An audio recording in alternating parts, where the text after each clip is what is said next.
ఉపరాష్ట్రపతిగా ఉన్న నేను, అలాగే సుప్రీంకోర్టు ప్రధాన న్యాయమూర్తిగా పనిచేసిన జిల్లా వాస్తవ్యుడు నూతలపాటి వెంకటరమణ గారు, అలాగే భారతదేశ ప్రపంచ దేశాలలో ఇప్పుడు ప్రఖ్యాతిగాంచిన మన భారతదేశ ప్రధానమంత్రి నరేంద్ర భాయ్ మోదీ గారు, ఆ తర్వాత ఈ రాష్ట్రపతి, ఉపరాష్ట్రపతి, ప్రధానమంత్రి, సుప్రీంకోర్టు ప్రధాన న్యాయమూర్తి మేమందరం చదువుకుంటూ మాతృభాషలో.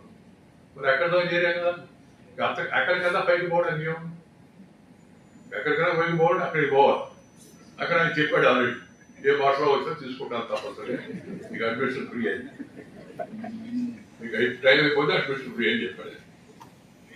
ఎందుకు ఈ మాట చెప్తున్నారంటే దయచేసి అందరు కూడా మీరు ప్రజలతో మాతృభాషలో మాట్లాడండి, పేషెంట్తో వచ్చిన సహాయకుడితో కూడా మాతృభాషలో మాట్లాడండి. వాళ్ళకి వచ్చింది అదే కాబట్టి ప్రభుత్వం కానీ చొరవ తీసుకోవాలి. ప్రభుత్వం ఉత్తర ప్రత్యుత్తరాలు కానీ తెలుగులో పెట్టిందనుకోండి, ఆటోమేటిక్గా అందరూ తప్పనిసరిగా కొన్ని పదాలు వస్తాయి. ఆ పదాలు మనం ఇంగ్లీషే తాగకూడదని అందాం. కొన్ని కండక్టరు దానికి మనం తెలుగు చేద్దామని ప్రయత్నం చేయాల్సిన అవసరం లేదు. వాడుకలో వచ్చిన పదాలు వాడుకలో ఉంటాయి.